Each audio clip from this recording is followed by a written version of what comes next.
Thank you, Marshall. Usually my knowledge is on a much more limited scope, so let's hope that it spreads thin enough. Welcome, everybody, to the May 17th, 2023 CalPADS Q&A. My name is Paul Higgins. I'm a data analyst working at CSIS supporting CalPADS. Moving on to announcements. End of year is open. The certification deadline is 7/28/2023. The amendment window ends on 8/25/2023, but the amendment window is expected to be only for minor tweaks. CDE has announced that they would like everybody to be SELPA approved by July 28th. In addition to that, we have two flashes that were published since our last meeting. CalPADS Flash 252, which discusses the Consolidation Application Reporting System, CARS, opening on May 23rd and how that will affect your CalPADS life. And Flash 253, which discusses the PEBT 4 program, the summer PEBT version 4, and things that need to happen by May 22nd. So if need be, I can drop copies of those in the chat box, but I believe that they are also on CalPAD's communications page. Angela, how are we doing on bugs, builds, etc.? Yeah, I wish I had better news, but we are still finding bugs for end of year. Alex, if you could navigate to the footer of CalPADS for the active and fixed known issues, just so everybody knows how to get there. It is up to date with, we had a deployment yesterday, so all the fixes that went in are included. If you could scroll down a little bit under active bugs, 6568, I just wanted to let everybody know that one I verified the tester closed that out today. So that is going to be, that's where it's the SIMP is hanging. No, I'm sorry, the wrong one. 6573. There it is. Thank you. Our post is hanging on brand new SSIDs that haven't had a SIMP yet.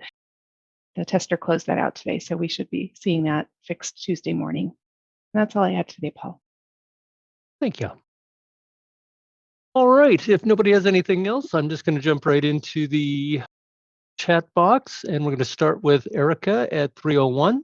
Oh, if my chat box can stop bouncing. Q1, what code should be used for a student who dropped out and is 18? Would the code be N400?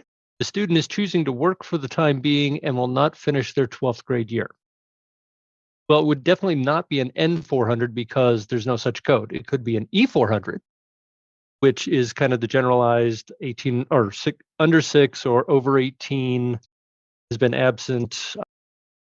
Nobody can find him, and you're not going to refer them to SARB or anything else. So yeah, the E400 is kind of that they dropped out and we don't know where they're at and we're not looking for them.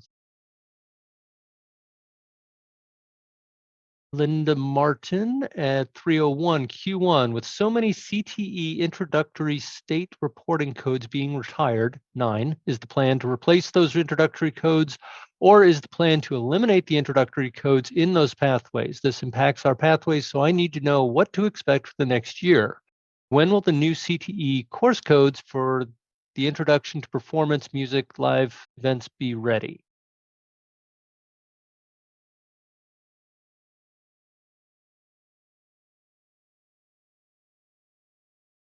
That sounds like a Brandy question when she was in her other position, but I'm not sure who is here. Answer, but there was a change request to do that. So I'm going to go look to see what the history was behind making that change and see if that sheds any light on this. So I'll report back later if I find anything. Great, thank you, Martha. So Linda, Martha's going to research and come back to us. Moving on to Dana at, do I report workability or TPP as work-based learning? If so, which codes would I use? And also she has an addendum here that says I should mention workability and TPP is for our students with IEP. We also have student workers that work our after school programs. Would they need to be reported too?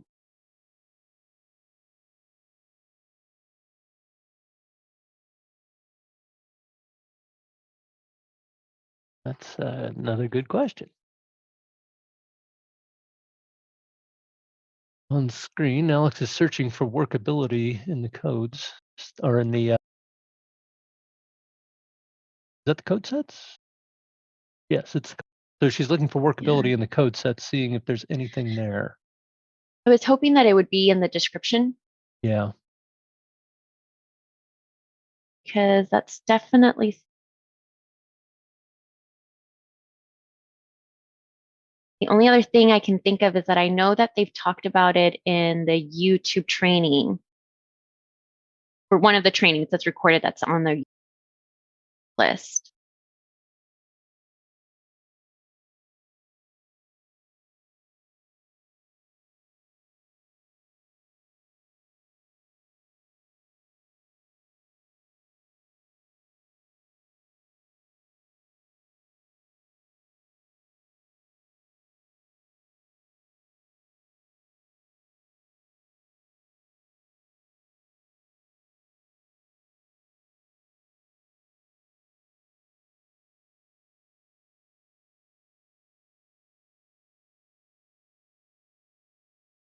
So, I mean, without actually going into each one of them,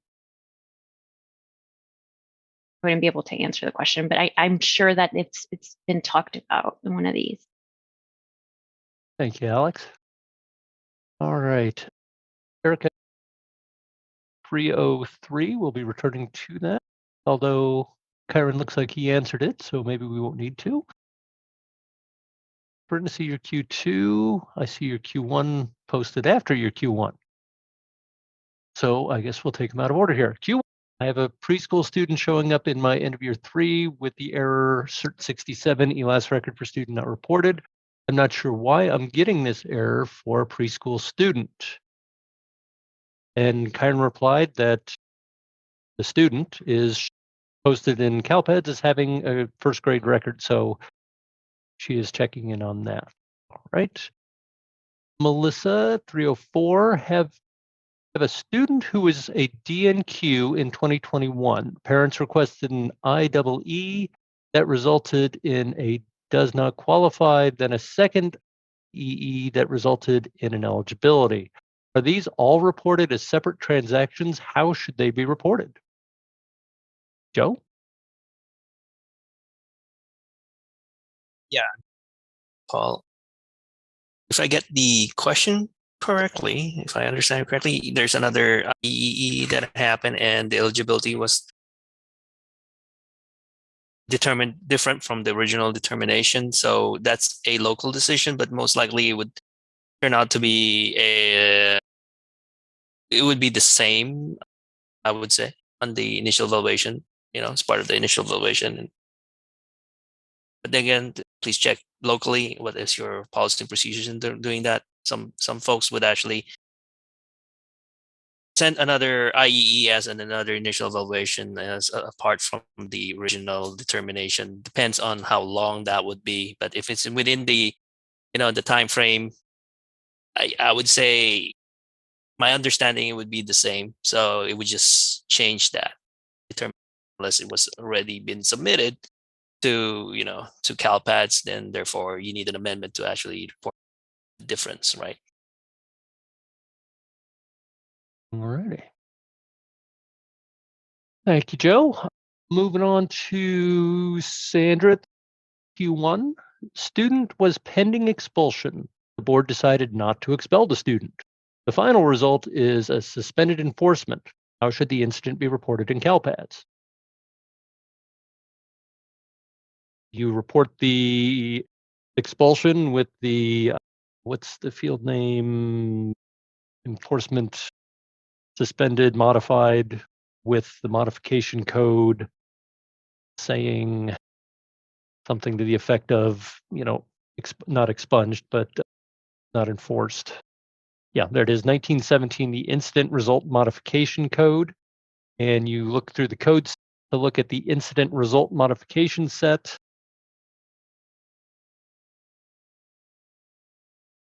Alex, with her very quick fingers, is going to get us there. So 100 would be enforcement suspended, 200 would be shortened, and 300 would be known modifications. So in your case, since you're not going to expel the student, you would issue a modification code of 100, enforcement suspended. That would show that the student was going to be expelled, but you chose not to. All righty. Let's see. What? Sorry. I responded to the wrong person. Well, let's just say I'm glad that you have a PG vocabulary at work. Students pending. Okay. Sorry, Eugenie at 304 Q1. CDE wants to certify by July 28th. I thought that only LEA approval is required by that date. Well, as CDE is pushing forward to shorten these windows so we can actually report the data out quicker to both the internal state agencies, so we get money distributed faster, as well as getting our federal reporting done on time, which hasn't really happened in a long time. We're always lagging behind because we always have extended windows, and then we have to take the data and massage it and prepare it for federal reporting. So to get it out on time, we actually need to shorten the windows. So CDE, and Alex has up on the screen Flash 249 where this is all discussed. They would like to shorten the windows and effectively eliminate the amendment windows eventually, except for minor tweaks to data. But right now, we just want to get these things done faster. So we're trying, or CDE is asking that everything be done by that initial deadline. All right. Ray 306 Q1, what files should be uploaded to the ISAC? And Rebecca and Ray are talking about it. And Ray says only the stats, and here's what Flash 250 states about it. So if you have questions about ISAC, it's in Flash 250. All right, Angela 306 Q1. How is known issue 6568 coming along? End of year 3 fatal CDD synth 453E3 triggering incorrectly on N470s. That is in testing, which is a good sign. That means the developer has handed off his code to the tester and it's on track for Tuesday's release, assuming the tester can pass it. Alrighty, Vanessa 306 Q1. Does anyone know when the rollover for TOMS takes place and when we can start to see information for the 23-24 school year?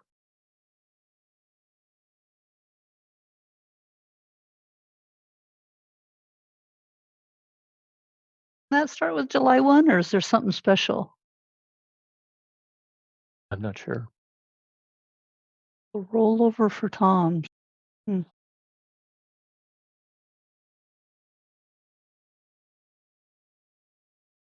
Sean Walker says July 1 rollover. All right, so we have one answer for July 1, which would be the new 23-24 academic year, which makes sense. But again, that may be better answered by TOMS directly. Thank you, Sean. We don't have any direct interaction with TOMS at all, so we're not the experts on that. Yeah.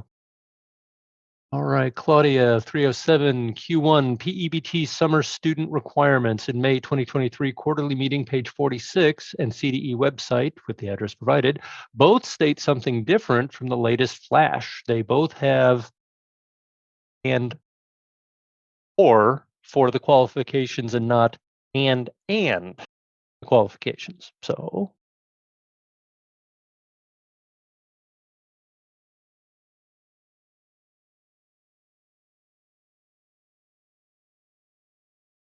now bring this up to slide 46. And I have flash 253. What are we looking at?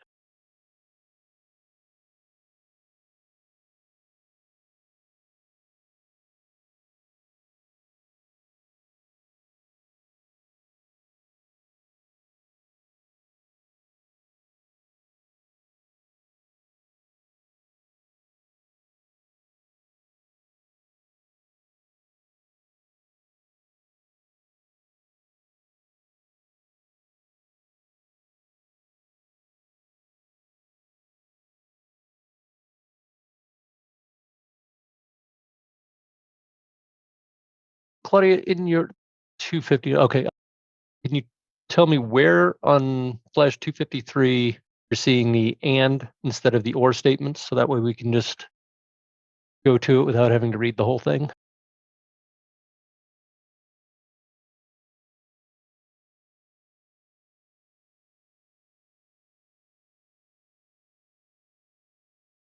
Oh, Flash 250, not 253. Sorry. Are you on Flash 250, Alex, or 253? Okay. I switched over to 250. I think it's this one.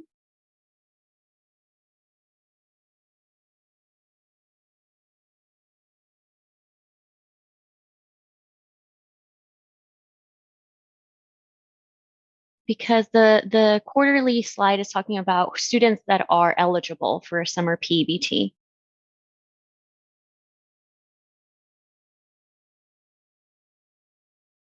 Saying they must have an FRPM, homeless, etc., or be enrolled under CEP or provision 2 or 3.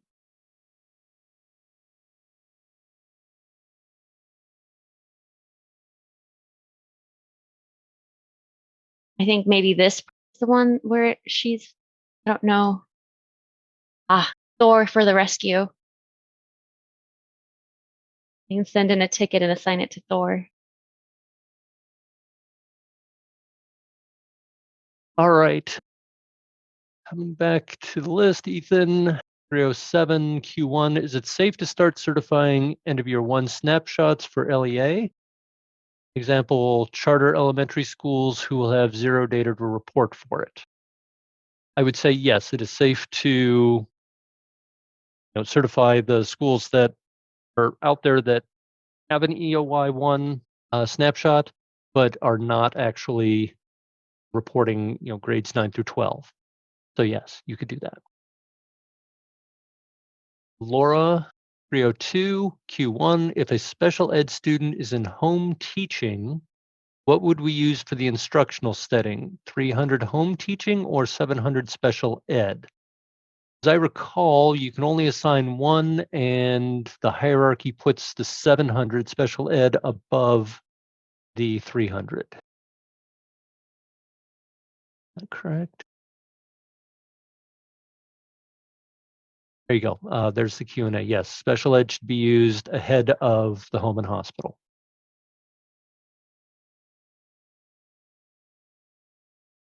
And that's what Kyron said. So, yay. Let's see. Alex, not as cool as Manriquez, is at 308 Q1. I know the error with posting the demo record was fixed in PN 6569, but the issue is still occurring for me when attempting to edit a demographic record like birth date will result in just a spinning wheel. Do you have an ETA as to when the demo issue will be completely fixed? Thanks in advance. Yeah, so that bug was a two-parter. So originally it was happening for any SIMP record that you were trying to edit, and they fixed that, but there was some fallout from that bug fix that now if it's a brand new SSID, meaning you obtain the SSID and CALPADS created what we call the SIMP stub record, but you actually haven't submitted a SIMP in the past, it'll hang on that post step. And so it got completed testing today, and so it will be in Tuesday's release. So by like 8 o'clock Tuesday morning, you should be able to do that. So thank you. To Chantal, 303 Q1. What is the best practice for program 191 homeless? Should they be closed at the end of the school year? I read it's optional. And then if it's still open, if it's still valid, open a new one in fall. Or is it best to review them on the anniversary date and close and create a new one, or review the anniversary date but leave open? And Angela replied, stating, page 55 of the data guide, no homeless records are required to be closed at the end of the year or for students who are exiting. However, best practice is that homelessness be verified annually, and LEA can opt to close and then reopen these records annually if it helps facilitate the re-verification process. All right.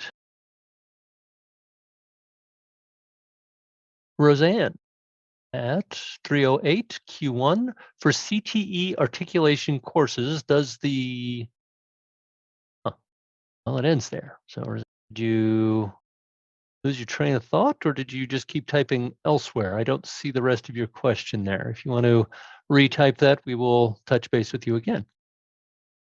Claudia, I see your Q2. Chrissy at 305 Q1. The ISAC reporting tool dropdown consists of months July through June. Last year, we reported months August through May. Can you confirm months July and June are required for the 22-23 reporting year? And Alex has pulled up when LEAs must submit data to the ISAC reporting system, and highlighted data are to be reported for each of the months August 22 through May 11, 2023. So I hope that helps.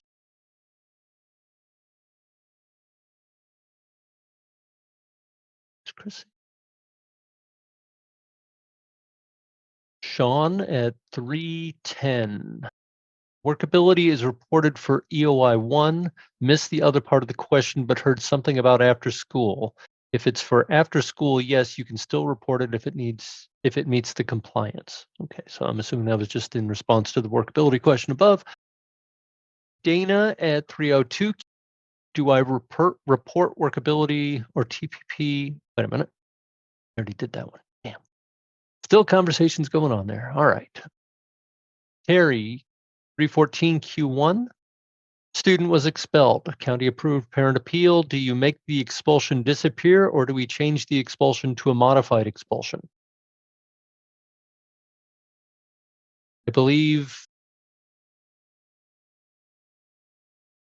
I guess that's depending on when it all happened. If it gets expunged, that's different than enforcement suspended. So if enforcement is suspended, it always gets reported.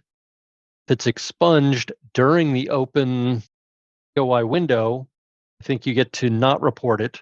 But if it's expunged after the EOI window closes, you can modify it or remove it, but it will always remain in the system.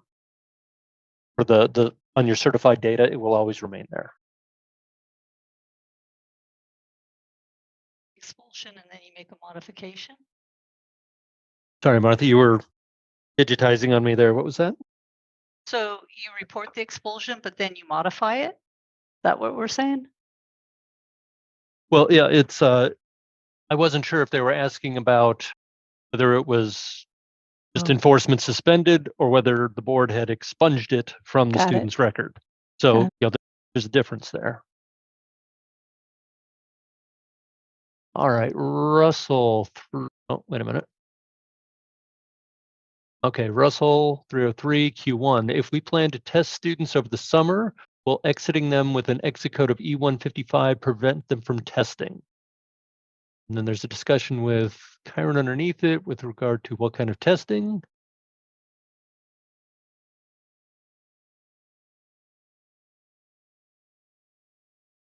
All right, and Rebecca also stepped in to add some answers. So Russell is asking about LPAC testing over the summer. So that would involve TOMS. And Chiron states if they have a TBD, if they require initial testing, then they need the TBD, but they also need the future enrollment to make sure that they. And I'm sorry, Alex just highlighted.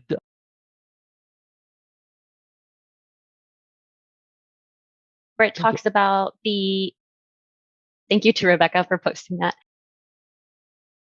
The enrollment that you need is the pre-enrollment, right? So whenever the student is expected to start school.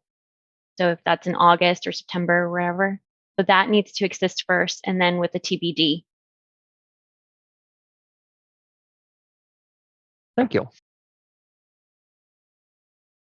All right, going down to 320, Angelina, Q1. The STAS is downloaded for year only. Why doesn't it have the date range? ISAC requires the monthly uploads from August 22 to May 11, 2023. Are we uploading the same STAS 2022, 2023?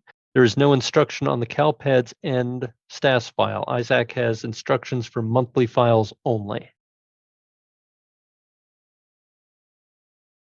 And Cami just responded, use the effective date. But I think it was purposeful that Isaac tool data and the regular stats file was meant for EO, which is the whole year. So you do have to break it down month by month. I'm pretty sure vendors are facilitating that for their users, right? Yep. Yes. We would hope. Check with your vendor. Paul, did you miss Cedric at 317? Well, I must have, because I don't recall talking about Cedric. Okay. Cedric, 17. Thank you, Martha. Q1, one of our alternative schools is entering multiple grades for the same section and marking period, which is causing IVR 116. Would we avoid this error by creating different sections, even if it's for the same course and marking period? Multiple grades. No, the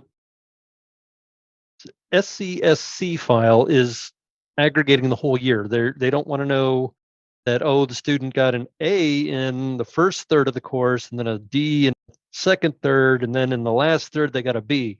Now you got to average it all out and give them a grade, whether it's an A, B, C, D, whatever it is, and just submit it one entry for the entire year for that course.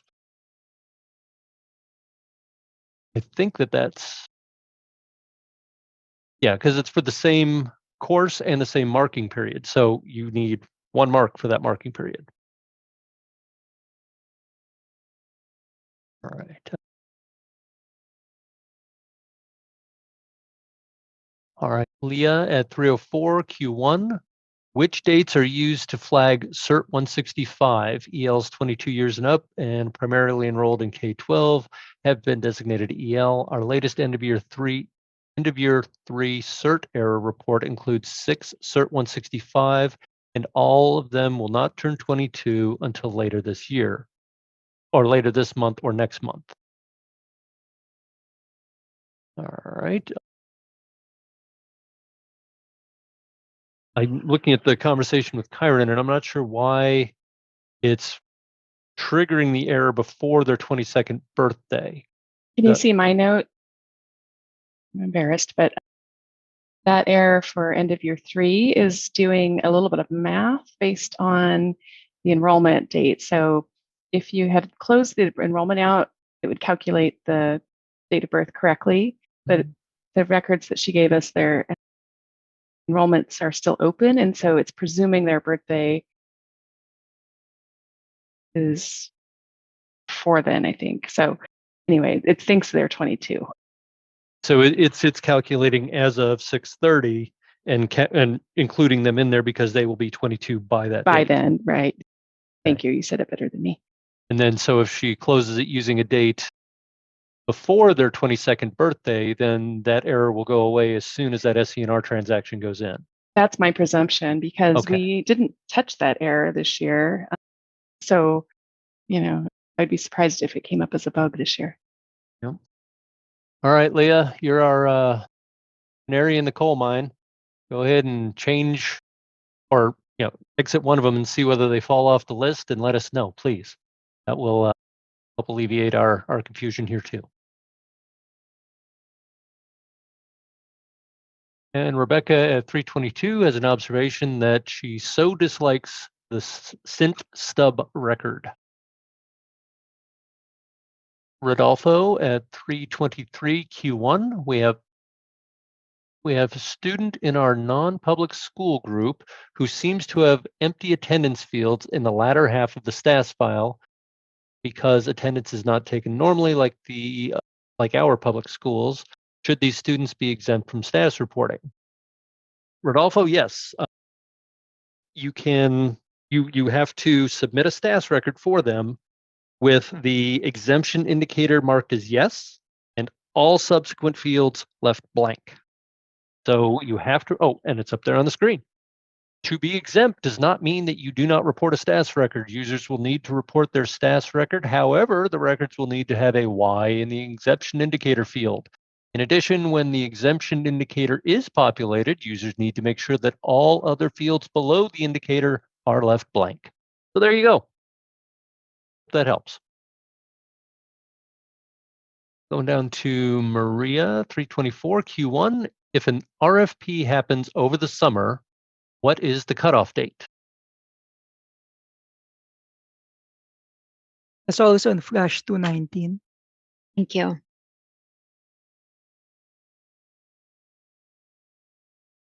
Right here. Different scenarios. I was going to say, Alex has pulled up CalPads Flash 219, showing the guidance for submitting RFEP records to CalPads, and you can see the guidance in that grid in the various scenarios described. And if it's not in one of those scenarios, please submit a ticket and we will do our best to answer it or get it over to CDE for their response. All right. Chrissy at 305 Q1, the ISAC reporting tool dropdown. Okay, we've already done that one. Plan to students in summer, got that one.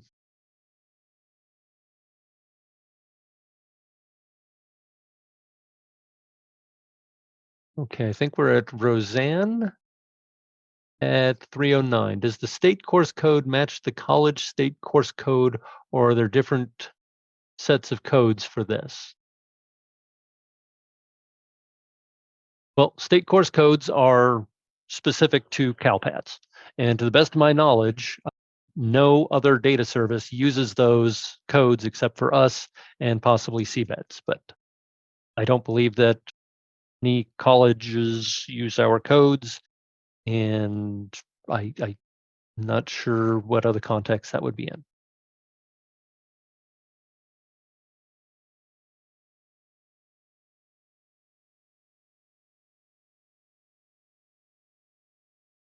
Q1, Angelina. Oh, no, that's already been done. Sorry. All right. Cedric, I see your Q2 at 331. We'll come back to that. 333, Marshall put the WBLR data population playlist on the YouTube training channel up into the chat box so you can access that. Christina 307, for school-wide Title I school, does CARS update CalPads, or do we have to update our records in our SIS system to report all the students at that particular school? Well, once you make yourself school-wide in CARS, that information will be sent to CalPads, at which point the Title I data for, I think it's on the 5.1 report, it moves to that last column, the school-wide column, where it just gives you the total population for the year. And it will not look for the specific Program 122 records.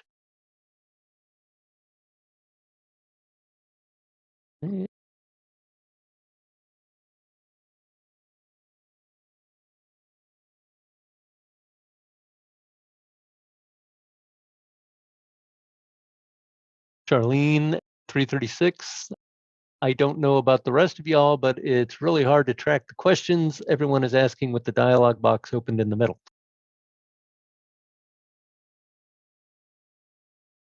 Yeah, been extra hard for me today. Paul, how about you?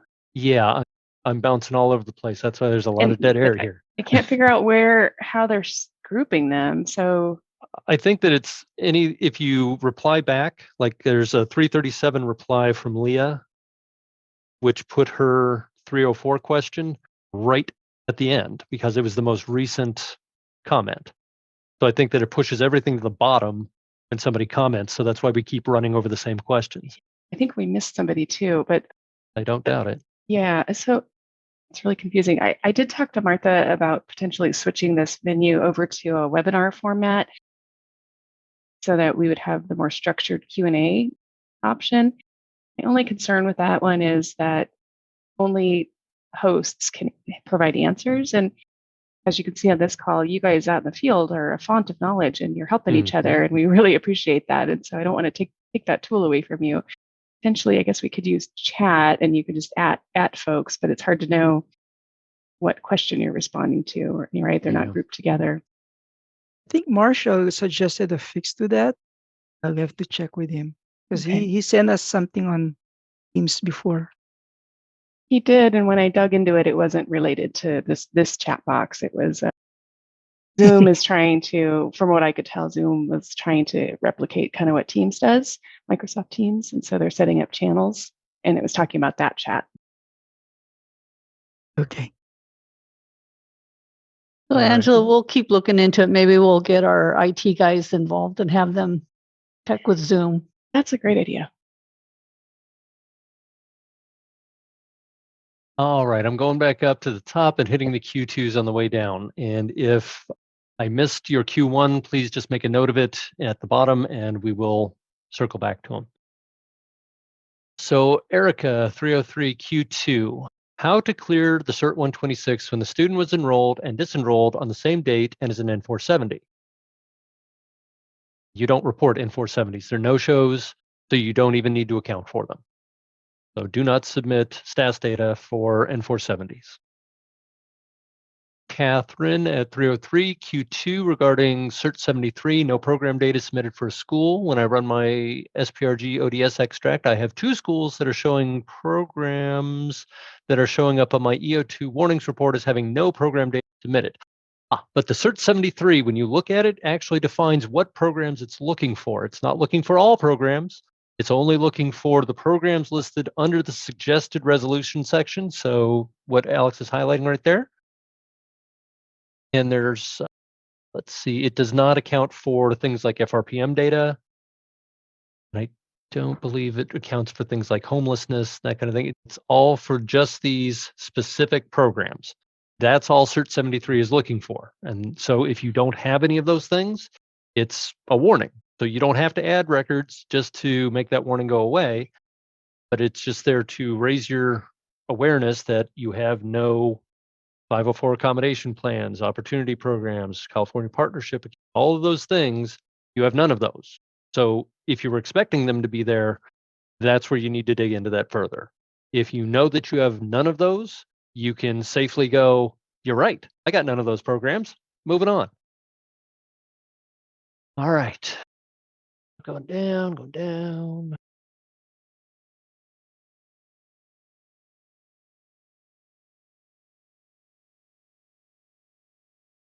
All right, Q2, Claudia at 308.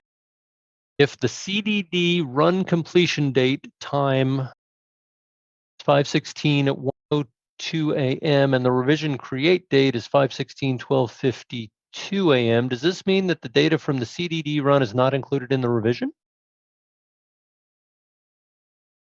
Alex is navigating. We have a logged on that and seeing some very strange things. It's been frustrating for us on the service desk, and I imagine so for you out in the field.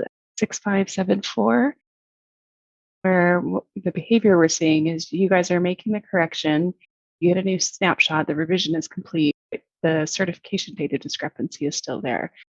And sometimes it's taking 2, 3, I had one this week, it was 4 revisions before it finally went away. So the CDE architect is working on that. He's aware that there's a problem there. So hopefully he's able to resolve that shortly.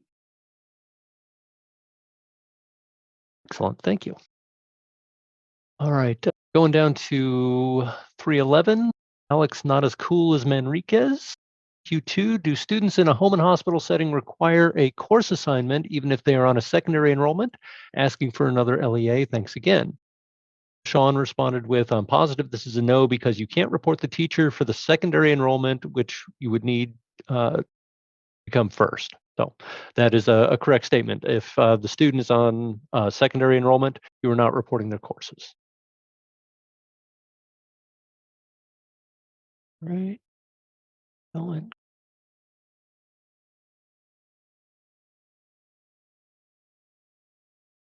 A lot of crosstalk in here that was really helpful today. So let's see. Cedric 331 Q2. What is the purpose of the Title I option in the age eligibility filter on report 1.1? We were just told by the CDE Title I office, if your LEA selects FRPM as the low-income measure to determine Title I Part A school allocations, the LEA may select age eligibility filter all when running CALPADS report 1.1.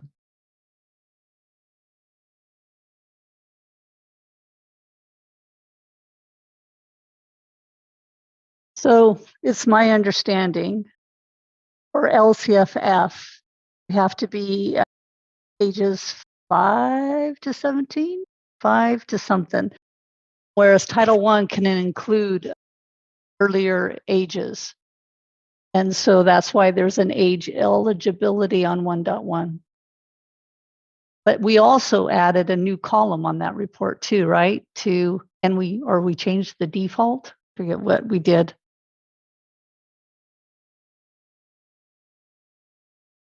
Filter's not there. Filter screen.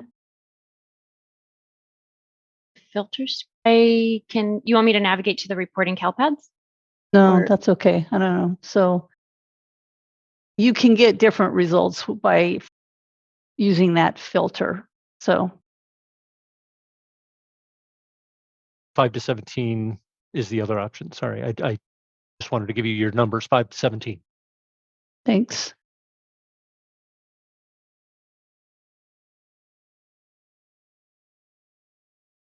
All right.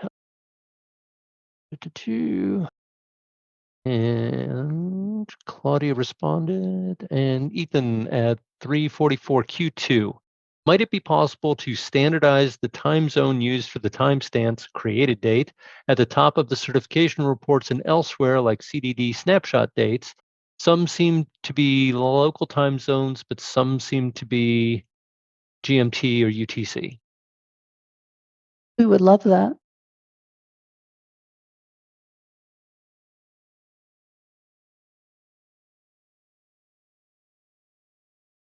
All right, and that puts us at the bottom of the chat box. If we missed you, go ahead and type it in again.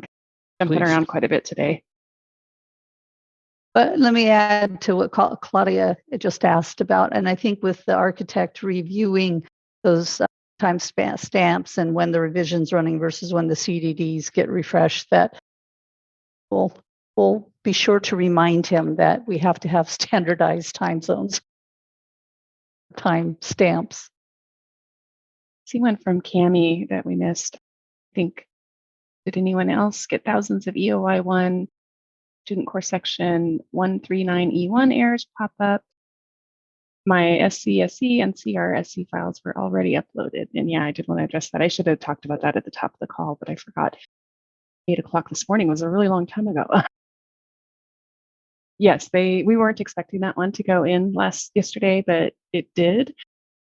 The errors appear valid, and so we turned it off. So Cami, your next revision, those should go away for now, but we do expect that error to come back next Tuesday. The difference being that today, if you look up that student in online maintenance under their student course section record, there's no edit button, so you can't correct the error. Next Tuesday, that edit button should be active. So if you needed to, basically it's an orphan that the section record is posted for that student, but it can't find the course record to tie it to. And so one way to resolve that would be to delete that student course section record. The other way to resolve that is to post the parent course record.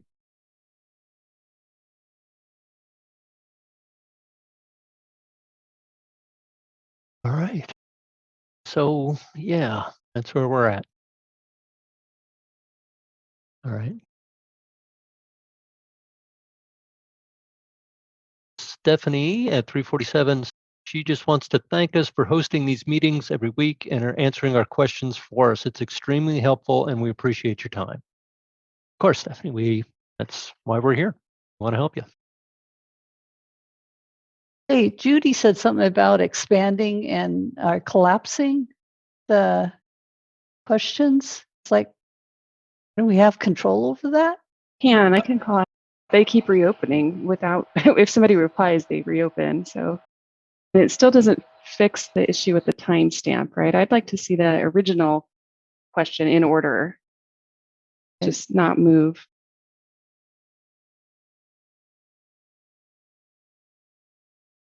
Let's see. Okay, Ethan, 348 Q3 related to standardizing time zones. An enhancement request would be very helpful to have the snapshot revision ID in the CERT report headers. Interesting. I mean, you have it going into it, but I see, you could be looking at different reports on your desk and you'd like to know.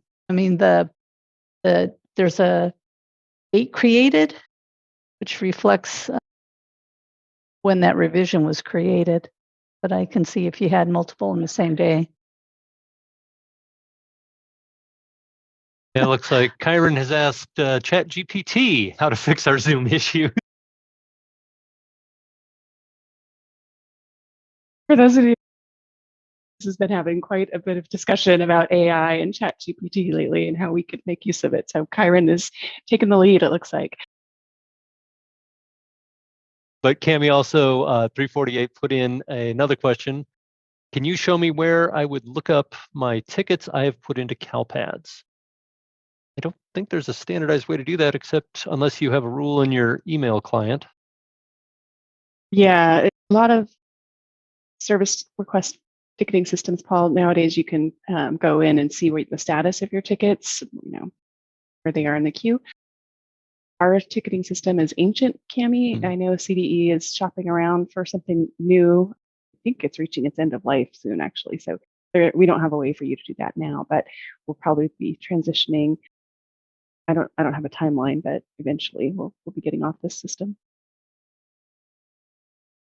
Getting off this crazy bus. All right. Rebecca, 349, maybe at Stephanie C. at Power School, California's support. We did our state conference call with her today, and I'm pretty sure the chat was not moving when people would reply. All right, that's something. Maybe you could talk to her. Roger at 350 Q1. I believe this was promised but has not happened. Would be nice when an SSID is requested manually that once the batch record's status reaches posted, that the SSID is displayed. Vaguely remember that too. Brandy talked about that and in county or the quarterly. Nobody else remembers that? I mean, it sounds familiar, but I can't speak to any I details. think you were going to put the SSID in, or I'm confusing it with the online jobs that get listed under file submission. The online jobs already have the local ID in there. I think Roger is looking for when you're initially requesting an SSID. You obviously don't have the SSID there. And when it posts, it still is missing that SSID. So if there's a way that we can add the SSID once it's posted. I thought that was part of that fix that Marty put in. That wasn't. If it's a brand new one, it just shows the local ID and a dash and a blank. I'm pretty sure I had that conversation with him. So if it's not, there's a reason why he wasn't able to architecturally figure that one out. All right. Cami replied, regarding the how to look up her tickets. I just feel bad when I get an email reminder that one has been closed that I didn't respond to in time. Now, our ticketing system, when we put it into waiting for LEA response, it gives you a 2-week window to reply. So if you don't have anything to reply, you're done.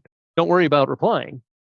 And when you get that ticket, it's just saying that it's been closed. So that happens quite a bit, because we do like to keep them open just in case you reply 13 days into the 14-day window there. I can add a little more to that, Paul. Thank you. Yeah, so we can either mark them as resolved if we think we've answered your question, or waiting for LEA response. And resolved, I think it gives you 3 to 5 days to respond before it auto closes. And as Paul said, you get 14 days if the waiting. And I think we tend to just be err on the side of caution because we don't want to close tickets out on you if we haven't actually, answered your question or met your need. And so if you get that automated tickler that says, hey, we're going to close it, you don't have to do anything. It'll just automatically close. Thank you, Angela. 352 writes, my coworker and I were talking about this chat jumping, and he said it has gone back and forth where sometimes it stays at the original time added, and other times, like today, it's jumping to the bottom. So it could be dependent on the person doing the Zoom having a different settings than another person. So an absolute chaotic problem there, unless we have a system identified profile that we can't change. Would be you have to do your settings in Zoom itself, individual settings in Zoom, because it's not gonna go by the way the meeting is set up. The person setting the meeting up, individual setting. Marshall, maybe you and Kyron could do a quick video for us. Okay, we'll do that. I'll make one and put it on our YouTube channel. So subscribe. Okay.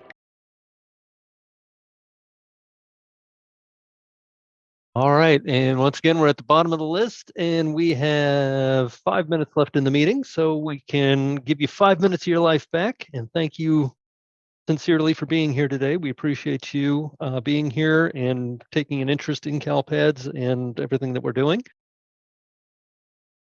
As Cami said, we're here to help you. And if you have a question, please let us know. And if you have a question before the next Q&A, please open a service desk ticket so we can get back to you as quickly as possible. And you all have a great week. Thanks for being here.